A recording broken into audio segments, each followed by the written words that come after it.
नमस्कार फ्रेंड्स। जय हिंद।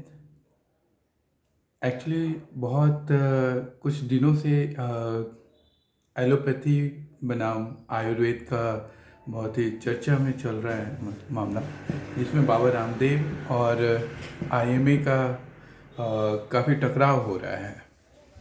तो 2014 में भी मैंने कुछ सोचा था कि कुछ जो चीज़ें मुझे नहीं सही लग रही है मुझे बोलना चाहिए, लेकिन उस समय नहीं बोला क्योंकि मुझे नई नई थी। जस्ट अपनी एमबीबीएस फिनिश किया था मैंने। मैं एक एलोपैथी डॉक्टर हूँ।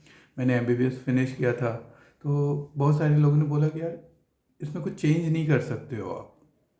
अगर आपको करना है तो आप अपना कुछ बनाओ जिसमें कि आप अपने अकॉर्डिंग प्रैक्टिस करो और जिस तरह से आप कर सकते हो, बट जो सिस्टम है उसमें आप चेंज नहीं कर सकते हो। बहुत प्रॉब्लम आएगी, क्योंकि 2014 और 2016 में कुछ प्रॉब्लम्स आए थे जिसको लेकर के मैं बहुत डिस्टर्ब्ड रहा था। ये एक्चुअली मेडिकल फील्ड की मैं बात कर रहा हूँ। तो तब मैंने डिसाइड किया था कि नहीं यार कुछ करते हैं। फिर मैंने कुछ और भी काम किया उस चीज़ को करने के लिए। तो बहुत सारे मेरे मित्र हैं, दोस्त हैं, वो आज भी मेरे से हिसाब ले रहे होते हैं कि कैसा चल रहा है। तो मैं उस पर भी आऊँगा, बट अगले वीडियो में उसके बारे में बात करूँगा। पहले मैं इसमें बात करना चाहता हूँ कि जो एलोपैथी और आयुर्वेद के बीच में ये जो बहुत बड़ा अभी इस पैंडेमिक में ये सारी चीज़ें हो रही हैं, तो ये बहुत ही दुखद समय है, जिसमें दोनों पक्ष मुझे लगता है नहीं है कि समझदार हैं। पहली बात तो मैं बाबा रामदेव से हाथ जोड़ के प्रार्थना करता हूँ कि आपकी सारी बातों को मैं मानने के लिए तैयार हूँ, परंतु जो आपने उन हजार डॉक्टरों की मौत पे जाने अनजाने जिस भी तरह से आपने उपहास किया, वो बहुत ही गलत था। हमारे देश के डॉक्टर्स मरे हैं, जिस तरह से हमारे देश में जवान मरते हैं उस तरह से इस कोरोना काल में हमारे डॉक्टर्स मरे हैं। तो हमें उनकी शहादत का मजाक नहीं बनाना चाहिए। वो आपसे जाने अनजाने में किस तरह से क्या हुआ मैं नहीं जानता, बट वो बहुत ही गलत था, निंदनीय है वो एक्चुअली। अब मैं थोड़ा सा एलोपैथी डॉक्टर हूँ तो मैं एलोपैथी की बात करूँगा। आयुर्वेद यस, प्रिवेंटिव मेडिसिन है। क्योरेटिव में रोल मुझे नहीं पता, बट मैं उसको प्रिवेंटिव मेडिसिन मानता हूँ। और मैं एलोपैथी की बात करूँगा। एलोपैथी में मैं एक छोटे छोटे वीडियोज के उसमें मैं आप लोगों को कुछ अपनी जो पर्सनल एक्सपीरियंस है उसको मैं बताना चाहूँगा। तो जितने भी लोग हैं मैं उनको पहले एलोपैथी है क्या उसके बारे में बताना चाहता हूँ। एलोपैथी जो टर्म है वो एक्चुअली 1810 में इन्वेंट किया गया था सैम्यूल के द्वारा, जिन्होंने होम्योपैथी वर्ड भी इन्वेंट किया था। और जिसको बोला जाता है कि वो किसी भी एविडेंस ऑफ इफेक्टिवनेस पे डिपेंड नहीं करती है एलोपैथी। यानी कि आपकी दवाई उस पर कितनी कारगर है, उस पर कितनी इफेक्टिव है, उस पर वो वर्क नहीं करती है, ऐसा डिफाइन किया गया है। और इसमें बिलीव किया जाता था कि हमारी बॉडी के अंदर में कुछ वो ह्यूमर्स हैं, like blood, flame, yellow bile and black bile, इनकी बात करते हैं। इन चारों के इम्बैलेंस से हमारे अंदर डिजीजेज होती हैं। ये एलोपैथी के डेफिनेशन में लिखा हुआ है। ठीक है। तो इसको करेक्ट करने के लिए बहुत रफ तरीका यूज किया गया, यानी डिफाइन करने में ही लिखा गया है कि they use abusive and rough method to treat that cause. ठीक है, उससे लड़ने के लिए, ट्रीटमेंट करने के लिए। बट इसमें कहा गया कि वो उसके अंदर की जो मेन रूट कॉज है उसको नहीं ख़त्म करती है, वो सिम्टम्स को ख़त्म करती है। मैं अगर उसको अच्छे से एक्सप्लेन करने की कोशिश करूं कि ये सेंटेंस क्या कहना चाह रहा है, वो कहना चाह रहा है कि अगर फीवर है तो फीवर को कम कर रही है, खांसी है तो खांसी को कम कर रहा है, बट वो रूट कॉज पे फोकस नहीं करती थी, according to this definition of 1810 जब क्वाइन किया गया था। उस समय यानी था कि जो भी सिम्टम्स आ रहे हैं आप उसको ट्रीट कीजिए पहले। आज भी कभी कभी ये लैंग्वेज हम लोग यूज कर लेते हैं, सिम्टोमेटिक ट्रीटमेंट कर रहे हैं। ठीक है। तो रूट कॉज पे फोकस नहीं रहता था। समय के साथ साथ धीरे धीरे चेंजेज आए हैं, कुछ रिसर्च हुए होंगे, तो मोड ऑफ जो तरीका है ट्रीटमेंट का वो चेंज हुआ है। बट इसमें मेन इम्पॉर्टेंट वर्ड यही था कि एग्रेसिव एंड एब्यूसिव तरीके से आपको उस बीमारी से लड़ना है, किसी भी तरीके से उस सिम्टम्स को आपको कम करना है। ये एलोपैथी की डेफिनेशन में बताया गया है। अब मैं इंडिया में हूँ, तो इंडिया में जो HOD है मेडिकल एलोपैथी का, वो है मेडिकल काउंसिल ऑफ इंडिया, जिसको MCI आप शॉर्ट में बोलते हो। अब मैं MCI की कुछ रोल्स के बारे में बताता हूँ। MCI बहुत ही बोलते हैं ना लाइमलाइट में रही है, चाहे वो केतन देसाई की वजह से हो या किसी भी तरह के उसमें हो। तो MCI में एक पैटर्न है, एक कुछ पर्टिकुलर सेक्शंस ऑफ पीपल है जो एक क्वैक्स को permanent registration without any degree, without any authentic degree कराने के लिए कोशिश कर रही है। ठीक है, और वो ब्लेम करते हैं फॉरेन इंस्टीट्यूशन को जो कि वहाँ से डिग्री दे रही है। मैं आपको बताता हूँ कि मेरी किसी क्वैक से बात हो रही थी, उन्होंने बोला कोलकाता से उन्हें डिग्रियाँ मिलती थी पहले। बहुत सारे क्वैक्स यहाँ पे प्रैक्टिस कर रहे हैं, उनको कोलकाता के किसी कॉलेज से, I don't know which college, but वहाँ से बहुत सारी डिग्रियाँ लेकर के वो आज भी प्रैक्टिस कर रहे हैं। तो ये जो फॉरेन इंस्टीट्यूशन को बदनाम करने का तरीका है MCI का, वो फोकस था। क्यों? उसके आड़ में MCI, अगर मैं MCI की बात करूँ, जिसको नहीं पता है, MCI वर्ल्ड का, अगर मैं बोलूँ वर्ल्ड का सबसे करप्ट ऑर्गेनाइजेशन है। इसमें जितने भी लोग बैठे हुए हैं वो सबसे करप्ट हैं। अभी मैं बात करूंगा धीरे धीरे, कुछ वीडियोज में बात करूंगा आपसे इसके बारे में, पूरी डिटेल्स में बात करूंगा, क्योंकि ये आयुर्वेद बनाम एलोपैथी हो गया है। लोग यहाँ पे ये भूल गए हैं कि अपने प्रोफेशन से पहले राष्ट्रवाद आता है। आप अपनी कंट्री के साथ गद्दारी कर रहे हो। तो MCI की मैंने एक पहली बात बताई, वो क्वैकरी को प्रमोट करती है। कुछ पर्टिकुलर सेक्शंस ऑफ डॉक्टर्स या जो भी इन्वॉल्व है वहाँ पे ऑफिशियल्स, वो उनको प्रमोट करने के लिए लगी हुई है। क्यों? वहाँ से एक मोटा पैसा उनको बनता है। फर्स्ट पॉइंट, उनके पास एक ऑलरेडी लिस्ट है रजिस्टर्ड मेडिकल की, उनमें से बोलते हैं कि अगर फॉरेन से कोई करके आ रहा है तो उनके पास एक लिस्ट होती है, और वो करने से पहले एलिजिबिलिटी सर्टिफिकेट देती है। यानी MCI उसको क्या देती है? एक सर्टिफिकेट देती है कि आप वहाँ से जा करके करके आ रहे हो। तो अगर यहाँ से MCI उसको एलिजिबिलिटी सर्टिफिकेट दे रही है तो वो फेक डिग्री हो नहीं सकती है, पहले बात। ठीक है, तो MCI के कुछ रूल्स हैं, कुछ चीज़ें हैं, वो अपने अकॉर्डिंग उसको मोल्ड करते रहते हैं अपने फ़ायदे के अकॉर्डिंग। तो उसमें MCI में एक मेडिकल एडमिशन स्कैम भी हुआ था, जिसमें एडमिशन्स के लिए बहुत सारे ऐसे एजेंट्स हैं इंडिया में, बहुत सारे एजेंट्स वो करोड़ों रुपए कमाए हैं उस धंधे से। मेडिकल की डिग्रियां बेचते थे, मेडिकल में एडमिशन कराते थे। आप सोचो, जिस कंट्री में 1 करोड़ रुपए में एक MBBS की डिग्री मिलती हो, ठीक है, MCI की मैं बात कर रहा हूँ, प्राइवेट कॉलेज में 1 करोड़ रुपए में, लगभग 1 करोड़ में आपको MBBS की डिग्री मिलती है। उसके बाद अगर PG करते हैं तो 2 से 3 करोड़, डोनेशन इंक्लूडेड नहीं है। पता नहीं कितना डोनेशन देते हैं, क्या देते हैं, आई डोंट नो। तो आप सोचो, ये तो बिजनेस हो गया ना हेल्थ केयर, जो कि पहले मैं बोलता था। मैंने क्यों ज्वाइन किया? मेरे अंदर में एक सेवा करने का भाव है, मैं लोगों को हेल्प करना चाहता हूँ, जिसमें बहुत बार मैं मार खा जाता हूँ कि अपना ही लॉस हो जाता है। तो एक डॉक्टर के अंदर एक सेवा का भाव होना चाहिए था, जो आज की डेट में मुझे नहीं दिखता है।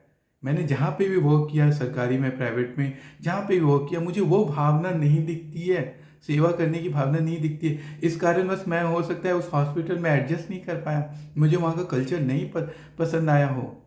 उसकी भी स्टोरी है, बहुत सारी स्टोरीज है मेरे पास। तो जो एक केयर करने का तरीका होता है, जो एक भावना होती है, वो भावना आज नहीं है। आज किसी ने अगर 1 करोड़ रुपए या 3 करोड़ रुपए दे करके PG करते हैं वहाँ से, बहुत सारे कॉलेज है, जैसे हिमालय इंस्टीट्यूट हैं, और DY पाटिल है, फिर AVP है, ये भारतीय BVP है, भारतीय विद्यापीठ है। ये जिस तरह के कॉलेज हैं, यहाँ पे आप अगर PG या MBBS करते हो तो करोड़ों रुपए का खर्चा है। अगर वहाँ से कोई करोड़ों रुपए खर्च करके डॉक्टर की डिग्री लेके आता है, तो आपको क्या लगता है कि वो आपको सेवा करने के लिए कर रहा है? नहीं कर रहा है। तो हमारे भारत में मेडिकल को एक प्रोफेशन बना दिया गया है। एक बहुत बड़ा बिजनेस है, बहुत बड़ा धंधा है ये, जिसमें लोग करोड़ों रुपए खर्च करके डॉक्टर बनने आते हैं। मैं तो आपको बोलता हूँ, अगर एक गधे को भी 5 साल एमबीबीएस पढ़ाओगे तो वो एक अच्छा डॉक्टर बन सकता है। बट हमारा सिस्टम इतना करप्ट है, सिस्टम इतना करप्ट है कि कहना नहीं। वो अगर 3 करोड़ रुपए लगा करके पीजी कर रहा है ऑर्थो या किसी भी डिपार्टमेंट में, तो आपको क्या लगता है कि वो फ्री में अच्छी सेवाएं देगा आपको? उसके दिमाग में तो घूमता रहेगा, भैया ये पैसा कैसे निकालना है। फैक्ट्स बोल रहा हूं, लेट्स डिस्कस। अगर आज ये एलोपैथी बनाम आयुर्वेदिक हो रही है तो लेट्स टॉक। जब मैं ये बात बोलता था, जब मैं ये चीजें करता था, तो लोग मुझे बोलते थे छोड़ देना यार, तुझे क्या लेना देना है इस चीज से। तू जब अपना हॉस्पिटल खोलेगा ना, तो तू अच्छे से उसमें काम करना, गलत काम मत करना। तो मैं उस चीज के लिए वेट करता रहूं कि वो राइट टाइम कब आएगा। Seriously, I am underdog, still underdog, हमेशा यही रहा है। मैं ये वेट नहीं कर सकता कि मेरा दिन आएगा तब मैं जाकर के ये बात करूंगा जो मुझे आज लग रहा है। मुझे लग रहा है कि आज ये बात करनी चाहिए, इस बात की जरूरत है। तो MCI one of the most corrupt organisation है, जिसको रिसेंटली इंडियन गवर्नमेंट ने उसको चेंज करने के लिए नेशनल एनएमसी बिल पास किया है, एनएमसी एक्ट पास किया है। नेशनल मेडिकल कमीशन एक्ट 2019 में पास हुआ है। मैं आपको बताता हूं, ये जो आईएमए है ना, ये इसके भी अगेंस्ट है। इन्होंने इन्होंने 8 अगस्त 2019 को इसके अगेंस्ट भी वो किया है। अब मैं आपको बताता हूँ एमसीआई का रोल क्या होता है। अगर मैं इसमें जो थे केतन देसाई का नाम आप लोगों ने सबने सुना होगा। He was like one of the most brilliant doctor, इतना दिमाग तेज कि कहना नहीं। जितने प्राइवेट कॉलेज है, मैं 2014 के एक सेमिनार की बात करता हूँ, आईएमए ने ऑर्गेनाइज कराया था मेरिडियन होटल दिल्ली में। 2014 की बात है, ये इलेक्शन से पहले की बात है। वो सेमिनार हुआ था। I was very actively participating all this things में, सारा चीज़। मुझसे लोग उस समय खुश रहते थे क्योंकि मैं उनके अगेंस्ट नहीं जानता था, इतनी सारी चीज़ें नहीं जानता था। बट जैसे जैसे बोलना स्टार्ट किया, मुझे वहाँ से दूर कर दिया गया, लोगों ने हटा दिया, एक तरह से बोल सकते हो। फिर मैं खुद भी डिस्टेंस ले लिया, अपनी लाइफ में बिजी हो गया, बहुत सारी चीज़ें। तो 2014 में एक सेमिनार हुआ था, वहाँ पे सारे प्रेसिडेंट बैठे थे आईएमए के, डिफरेंट स्टेट्स के जो भी होते हैं उनके, वो बैठे हुए थे। सारे सीनियर मोस्ट फैकल्टी मेंबर्स बैठे हुए थे, इंडिया के सारे बड़े अच्छे अच्छे डॉक्टर्स आके बैठे थे, बहुत सीनियर। वहाँ पे चर्चा का विषय था कि जितने प्राइवेट कॉलेजेस हैं उनकी कौन निगरानी करेगा, उनको कौन देखेगा। वहाँ पर फेक डॉक्टर्स बुला करके इंस्पेक्शंस होते हैं आज की डेट में भी। मैं नहीं बोल रहा हूँ, वहाँ पे जो मोर देन 100 डॉक्टर्स बैठे थे उन्होंने ये बात बोली है। ये तो सबको पता है, मुझे भी पता थी। बट उन्होंने वहाँ पे बोला, अगर मैं किसी को लगता है तो 2014 का, मैं बहुत सारे डॉक्टर्स फ्रेंड जो मुझे सुन रहे होंगे वो वहाँ का रिकॉर्डिंग निकाल करके ये बात को दिखाएं, तब मैं बात करूँगा। जिनको लगता है कि मैं झूठ बोल रहा हूँ तो वो इस चीज़ की रिकॉर्डिंग वहाँ से निकाले। मेरिडियन होटल में हुआ था। मैं सबके नाम सबका बताऊंगा कौन कौन से लोग थे, कब का है, वो फोटोग्राफ्स मेरे पास पड़ी हुई हैं। वहाँ पे सारे डॉक्टर्स जब उठ करके बोल रहे थे तो उन्होंने बोला कि भैया ये ऐसा ऐसा क्यों हो रहा है, इसका कौन कंट्रोल करेगा, इन प्राइवेट कॉलेजेस को कौन देखेगा, उनकी फीस इतनी ज़्यादा है। तो ये एक गवर्नमेंट, उस समय की जो सरकारें होती थी उनका बहुत बड़ा हाथ होता था। आप देखोगे ये मिनिस्टर्स के बड़े बड़े कॉलेजेस होंगे, बिजनेसमैन मिनिस्टर्स के कॉलेजेस हैं जिनको एमसीआई ऐसे ही दे देती थी।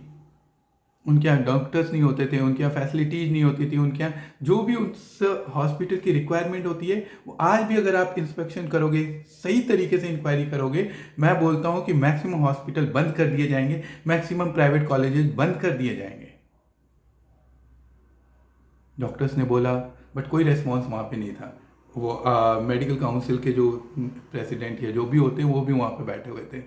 बट वहाँ पे एक प्रेसिडेंट ने बहुत गलत बात बोली। मैं बैठा हुआ था, एक्चुअली वहाँ पे सारे बुजुर्ग डॉक्टर बैठे हुए थे, सीनियर मोस्ट डॉक्टर बैठे हुए थे। मैं बिल्कुल यंग सा फर्स्ट अभी एमबीबीएस कंप्लीट कर करके वहाँ पे पहुँचा था। मुझे नहीं पता था कि मुझे वहाँ नहीं होना है क्योंकि वो सीनियर्स का चैम्बर था ना। बट मैं वहाँ गलती से पता नहीं कैसे पहुँच गया था, बैठा हुआ था, सुन रहा था उनकी बातें।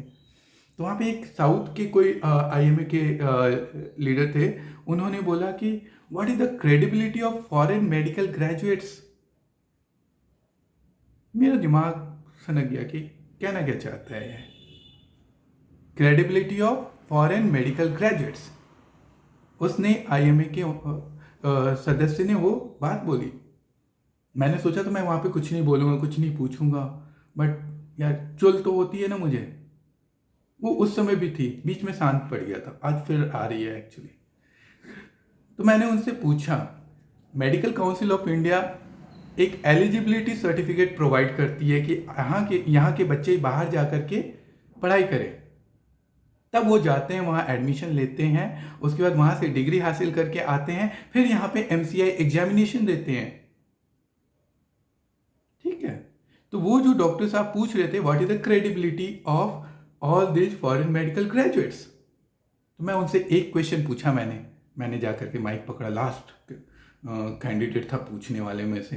मैंने पूछा, हाथ कांप रहे थे मेरे, मुझे समझ में नहीं आ रहा था क्या बोलूँ, क्या गुस्सा निकल जाएगा, कहीं कुछ खराब वर्ड्स ना बोल दूँ, होता है मेरे साथ। तो मैंने उनसे पूछा, एमसीआई के डायरेक्टर वहाँ बैठे हुए थे, मैंने पूछा सर आप एलिजिबिलिटी सर्टिफिकेट प्रोवाइड करते हो, तब यहाँ के बच्चे जाकर के बाहर जाकर के पढ़ाई करके आते हैं, फिर आपके पास एमसीआई का एग्जाम देते हैं, वो क्लियर करते हैं, तब आप उनको इंटर्नशिप करने देते हो, तब आप उसको वो करने देते हो। यानी अगर वो क्रेडिबिलिटी की बात कर रहे हैं तो ये आपकी क्रेडिबिलिटी पूछ रहे हैं, यानी indirectly medical council of India की क्रेडिबिलिटी पूछी जा रही है कि भैया आपकी क्या क्रेडिबिलिटी है कि जो आप इंडियन बच्चों को बाहर पढ़ने भेज देते हो। या तो आप में कमी है, अगर आपको इतनी क्रेडिबिलिटी की प्रॉब्लम है, कोई नहीं बोलता है। जितने फॉरेन मेडिकल ग्रेजुएट्स हैं सब अपने अपने लाइफ में बिजी हो गए, कोई किसी को ये पड़ी ही नहीं है। उनको लगता है यार ऐसे ही आया राम गया राम है, कोई भी कुछ भी बोल के चला जाता है। तो वो फॉरेन मेडिकल ग्रेजुएट्स वर्ड को जो पकड़ा हो, फिर मैंने उनसे पूछा कि इनडायरेक्टली ये आपकी क्रेडिबिलिटी पूछ रहे हैं। वो आईएमए के प्रेसिडेंट साहब तो बाहर निकल करके चले गए तुरंत।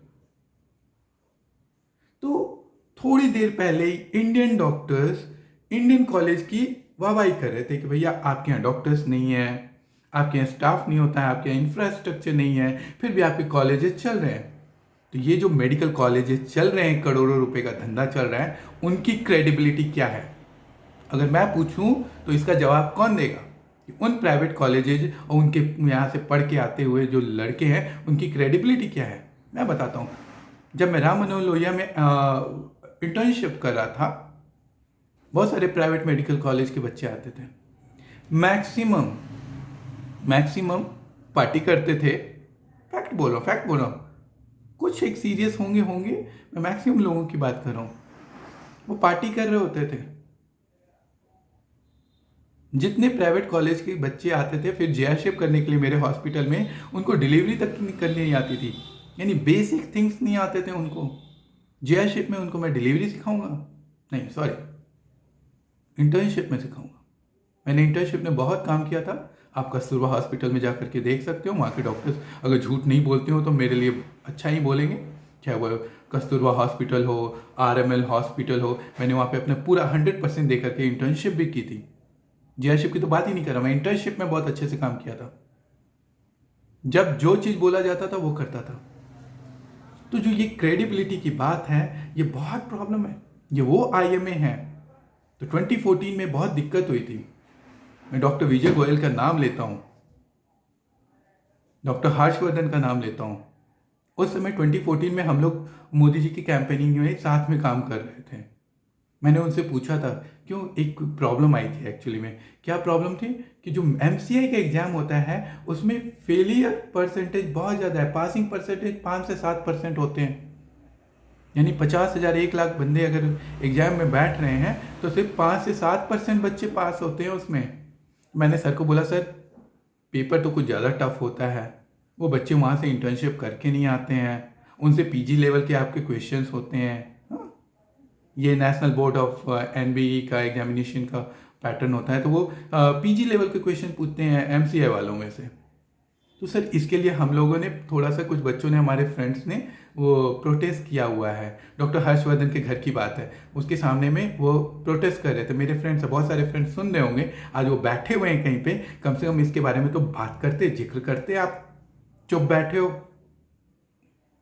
वो बाहर बैठे हुए थे, डॉक्टर हर्षवर्धन ने बोला, मैं अंदर था, उनके साथ काम कर रहा था, वो इलेक्शन कैंपेनिंग के हम लोग काम कर रहे थे, तो मैंने उनसे बोला कि सर कुछ बच्चे मिलना चाहते हैं। उनका रिएक्शन क्या था पता है? Doctor Harshvardhan, he the health minister of India, I challenge him. उनको कुछ नहीं आता, उन्होंने पूरा हेल्थ का ना बंटा धार करके रखा हुआ है। आइदर ही इज डम, और कोई उनकी क्रेडिबिलिटी नहीं है। मोदी कैबिनेट का one of the worst minister doctor Harshvardhan. Let me tell you, doctor Harshvardhan ji ने कहा, अरे ये तो ऐसे ही करके आ जाते हैं, इनको क्या देखना है, इनको बाहर भगाओ भगाओ, हटाओ यहाँ से। ऐसे ही करके आ जाते हैं भैया। तुम डॉक्टर हो, और नए जो यूथ डॉक्टर्स हैं, आज भी कम से कम more than 50,000 foreign medical graduates pass नहीं कर पाए। वो ऐसे ही घूम रहे हैं इंडिया में सड़कों पे, और तुम्हें डॉक्टर्स की कमी है। डॉक्टर साहब, डॉक्टर्स नहीं मिल रहे ना आज काम करने के लिए। अगर उनकी इज्जत कर ली होती ना, तो बहुत सारे डॉक्टर्स आज काम कर रहे होते तुम्हारे साथ। तुमने बोला था कि भैया ये ऐसे ही आ जाते हैं, इनको हटा हटा, इनका कुछ नहीं लेना देना। मैंने डॉक्टर विजय गोयल से पूछा, वो दिल्ली मेडिकल काउंसिल के कुछ वो थे, तो उनसे मैंने पूछा कि भाई साहब ये कैसे होता है।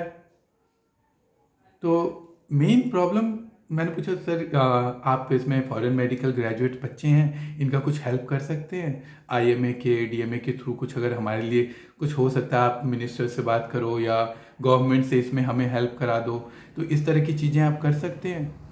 डॉक्टर विजय गोयल, उन्होंने कहा भैया ये तो हमारे अंडर ही नहीं आता, हम कैसे कर सकते हैं? आप फॉरेन मेडिकल ग्रेजुएट के लोग हों, हम आपको कैसे हेल्प कर सकते हैं?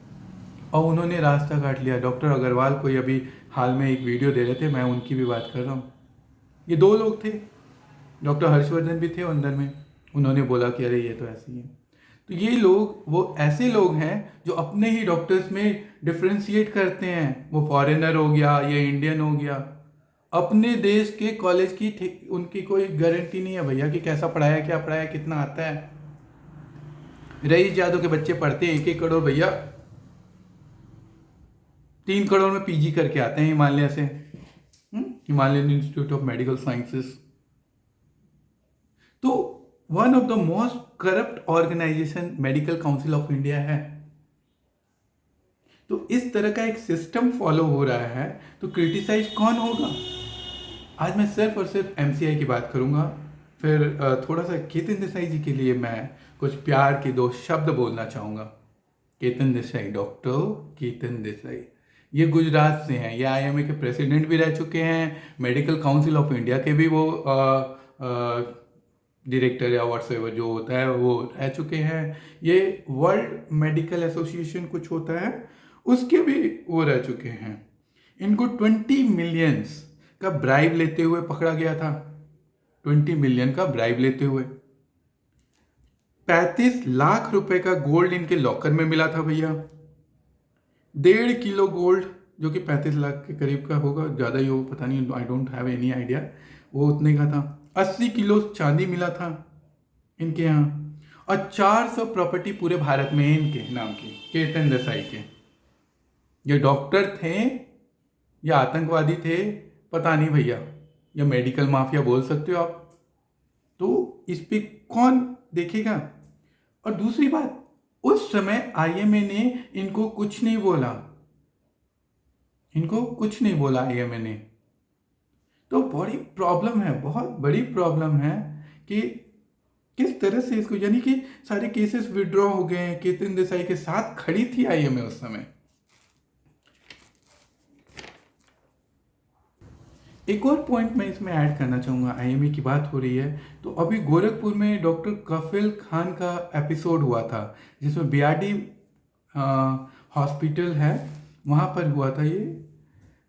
उसमें 60 बच्चे 60 बच्चे एनकेफ्लाइटिस का कुछ प्रॉब्लम था उसमें, मर गए थे, ऑक्सीजन नहीं थे, ऑक्सीजन सिलेंडर्स नहीं थे। तो डॉक्टर साहब अपने घर से लेकर के आ रहे थे, 3 सिलेंडर अपने घर से लेके आ रहे थे, जबकि वहाँ की जो इंचार्ज है उन्होंने बोला 52 सिलेंडर्स अवेलेबल थे। तो भाई डॉक्टर साहब 3 घर से क्यों लेके आ रहे थे? वो अपने क्लिनिक से लेके आ रहे थे। तब इसमें मैंने और रिसर्च किया तो मैंने देखा कि योगी जी का एक स्टेटमेंट आया है कि ये सरकारी डॉक्टर घर में प्रैक्टिस नहीं करेंगे, सेल्फ प्रैक्टिस। तो ये भैया ये भी बड़ा धंधा है, सरकार से भी पैसा ले लो, उसके बाद अपना भी हॉस्पिटल खोल लो, कमाओ भैया। It's a good good business, right? तो ये धंधा हो रहा है। अब काफिल खान के अगेंस्ट कुछ वैसा नहीं मिल पाया तो आईएमए भी उसके लिए मांग रही है कि भैया इसको छोड़ दिया जाए। आप सोचो, वो काफिल खान जिसके लिए एएमयू प्रोटेस्ट करता हो, अलीगढ़ मुस्लिम यूनिवर्सिटी के बच्चे प्रोटेस्ट करते हो, तो मतलब समझ जाओ जहां एएमयू और जेएनयू आ जाए, समझ जाओ उसका धंधा क्या होगा। सिर्फ और सिर्फ उसका एक ही धंधा होता है, वो आपको पता है, ज़्यादा एक्सप्लेन करने की जरूरत नहीं है। थर्ड, 2016 में मैं कस्तूरबा हॉस्पिटल में था। वहाँ का एक निकू, नियोनेटल आईसीयू बोलते हैं, वो बनाने का प्रस्ताव पारित हुआ था। आज लगता है 4-5 साल हो गए इस चीज़ को, बन गया, बट उसमें पता नहीं कितने 3 करोड़ 4 करोड़ का बजट था। आज तक वहाँ पे एक आईसीयू बेड नहीं है भैया, उसको वार्ड में कन्वर्ट कर दिया गया है। जिसको अगर नहीं पता है वहाँ जा करके देख करके आए। लास्ट ईयर तक तो भैया, जब तक मैं वहाँ दिल्ली में था, वो निक्कू नहीं बना हुआ था, वो वार्ड में यूज हो रहा था। तो अब उनकी काफिल साहब की बात करें, वो मीडिया में आकर के सारी चीज़ें बता रहे थे अपना, जो कि वो एंटाइटल नहीं है उस हॉस्पिटल से कि मीडिया से आप बात करोगे। फिर भी वो मीडिया में आ रहे थे। क्यों आ रहे थे भाई साहब? इतने अच्छे बनने की कोशिश क्यों कर रहे थे? आपको काम ही करना है ना, काम करो ना, मीडिया से क्या लेना देना है? दिखा करके करना है कि आप बहुत बच्चों के लिए मेहनत कर रहे हो। तो आईएमए ने उसको भी सपोर्ट किया, पूरा पूरा सपोर्ट किया कि भैया ये तो अच्छा बंदा है, इसको नौकरी दे दो, इसके पैसे वापस दे दो। लेकिन हमने एक छोटी सी हेल्प मांगी थी, उतने सारे, आज कम से कम 50,000 से ज़्यादा फॉरेन मेडिकल ग्रेजुएट्स होंगे जो ऐसे ही घूम रहे होंगे, आज भी तैयारियां कर रहे होंगे। कितने लोगों ने सुसाइड किया होगा, बट उनको कुछ नहीं पड़ी थी, उनको कुछ नहीं पड़ी थी। अरे उनको तो इंडियन की भी नहीं पड़ी है, मैं बोलता हूं। एक फार्मा लॉबी है, एक फार्मा लॉबी है जो पूरी वर्क करती है इन पे। वो जो बोलते हैं ना वही करते हैं। सिप्ला के जो ऑनर है ना, उनका नाम गूगल कर लेना आप। किस तरह के धंधे होते होंगे ना, वो आप गूगल करते ही समझ जाओगे। तो बिग माफिया, हो सकता है जिहाद में भी पैसा यूज होता हो उनका।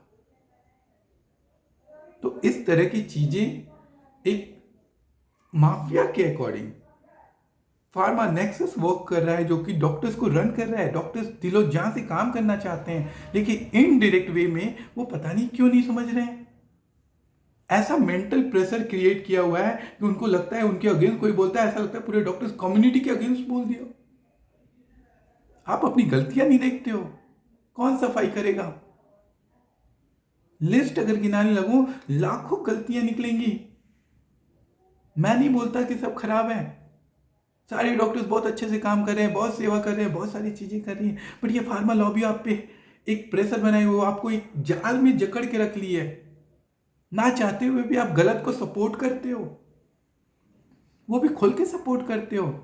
कम से कम बाबा ने हिम्मत तो की इन ड्रग माफिया के अगेंस्ट बोलने की। आपको मैं ये ड्रग माफिया की बताता हूँ, ये जितने एमआर होते हैं ना, ये क्वैक्स होते हैं। हमारे लोकल्स में मैंने देखा है क्वैक्स हैं, वो 60-70 पेशेंट डेली का देखता है। ये फार्मा लॉबी जो है ना, ये क्वैकरी को प्रमोट करती है। इनके सारे एमआर वहाँ पे लाइन लगा के बैठे रहते हैं, सारे एमआर लाइन लगा के बैठे रहते हैं कि सर हमारा दवाई लिख दो। Indirectly they are promoting quackery, यानी वो धंधे के लिए कुछ भी कर सकते हैं। On the counter drugs care नाम पे एंटीबायोटिक बिक जाती है बिना डॉक्टर के प्रिस्क्रिप्शन पे। ये क्वैक्स मैंने अभी कम से कम 1.5-2 महीने में इतने पेशेंट देखे हैं जिनको एक एक महीना लगभग 10-10 इंजेक्शन, 1.5 ग्राम, 2 ग्राम, 4 ग्राम पिप्रासिलिन, एमिकासिन, जेंटामाइसिन, क्या क्या माइसिन दिया है भैया, कहना नहीं। इतने इंजेक्शन दे दिए उनको। जब वो खराब हो जाता है तो भैया डॉक्टर कोई मिल जाए हमें, वो लास्ट स्टेज में आता है। अब हम भी क्या करें, सारे इंजेक्शन तो दे दिए, बचा क्या है? तो भैया हम तो दवाई दे करके ठीक करते हैं, थोड़ा कोशिश करते हैं, ठीक हो जाए तो ठीक है, नहीं तो भैया भगवान मालिक आपका। ऐसी बहुत सारी चीज़ें हैं। तो आज मैंने आपसे सिर्फ मेडिकल काउंसिल ऑफ इंडिया और बेसिक ऑफ आईएमए की बात की है। मैं नहीं यहाँ सफाई करने नहीं बैठा हूँ, बट मैं यही बताना चाहता हूँ कि जिस तरह से इस फार्मा नेक्सस ने राजीव दीक्षित जैसे लोगों को ख़त्म किया है, उनकी सारी बातों को खराब किया है, आज ये देश वैसा नहीं है। मेरे जैसे लाखों युवा हैं जो राष्ट्रवाद पे चल रहे हैं, जो जाति धर्म की बात नहीं करते हैं। गलत करोगे तो खुल के बोलेंगे वो, चाहे वो किसी भी जाति का हो, किसी भी धर्म का हो, कहीं का भी हो। राष्ट्रवाद की बात करोगे तो हम आपके साथ खड़े होंगे। और ये गवर्नमेंट से हमारी ख्वाहिश है कि भाई साहब राष्ट्रहित के मामले में किसी भी तरह का कॉम्प्रोमाइज ना करें, चाहे उसके लिए कुछ भी करना पड़े, कोई बोल्ड डिसीजन लेना पड़े, टेक दो स्टेप्स यार, टेक। आपको हमने वोट ही उसी के लिए दिया है। 2014 इलेक्शन में, 2019 इलेक्शन में हमने वोट ही इसीलिए दिया आपको कि ये जो कचरा है ना पूरा भारत में 70 साल का किया कराया, वो सफाई करो। बाकी कुछ करो चाहे नहीं करो, मुझे पैसे नहीं चाहिए। 100 रुपए, 150 रुपए, 200 रुपए पेट्रोल कर दो, मैं खरीद लूंगा, कमा लूंगा। बट राष्ट्रवाद के बात पे कोई कॉम्प्रोमाइज नहीं कर सकता हूं। बहुत अच्छी बात है, आपने कश्मीर आजाद किया, आपने राम मंदिर का मुद्दा किया, आपको इस मेडिकल फार्मा नेक्सस को तोड़ना पड़ेगा। मिशनरीज एक लॉबी है, डॉक्टर लेले, क्या नाम है उनका, लेले व्हाट्स एवर इट इज, सो उनके तो बड़े अच्छे आए हैं भैया ये करवाने का। हाँ, आईएमए उनको सपोर्ट करती है। भाई साहब ये तो मेरा आंखों का देखा हुआ है, ये वाला जो है ना, ये व्हाट्स एवर इट इज, ये मेरे आंखों के सामने देखा हुआ है। I will discuss later on, इसमें मैं बात करूंगा। तो मैं एक ही रिक्वेस्ट करता हूं कि अगर आपको लगता है कि बाबा रामदेव ने कुछ भी सही कहा है, एक्सेप्ट दैट डेथ का मजाक उड़ाना, ये जो भी इंटेंशनली नहीं था या जो भी था, मैं चाहूँगा कि उसके लिए बाबा रामदेव माफ़ी मांगे, वो बोले कि ये गलत हुआ उनसे, ये गलत स्टेटमेंट था। हमारे डॉक्टर्स मरे हैं, उन्होंने लोगों की सेवा करते हुए अपनी जान दी है, तो उनको मैं सच सच नमन करता हूँ। बहुत मुश्किल है पेशेंट के साथ रह करके काम करना। आपके लिए बहुत आसान होगा कि आप पतंजलि पीठ में बैठ करके आप बोल देते हो योगा कर लो, सांस ले लो, सारा चीज़। आई एग्री, क्योरेटिव मेडिसिन है, आप क्योर करते हो, बहुत अच्छी बात है, आप बीमार नहीं होने देना चाहते हो। बट जो काम कर रहा है, जो उस बीमारी के साथ लड़ रहा है, एटलीस्ट उसको रिस्पेक्ट दो आप। बाकी जो एलोपैथी लॉबी है उसका ख्याल तो हम रखेंगे। जो भी गलत होगा, जो भी गलत करेगा, बोलूँगा मैं, अब खुल के बोलूँगा। 2014 से 2021 हो गया, टाइम लग गया। मेहनत इसी के लिए कर रहा था, सोचा था कि कुछ और करके हो जाए, बट समय को मंजूर नहीं था ये बात। बट मैं चाहूँगा कि इस पे आप भी सोचें कि क्या सही है क्या गलत है। मैं जितने भी डॉक्टर फ्रेंड्स हैं मैं उनसे बोलता हूँ कि भैया इमोशनल हो करके इस स्टेटमेंट को ना देखें।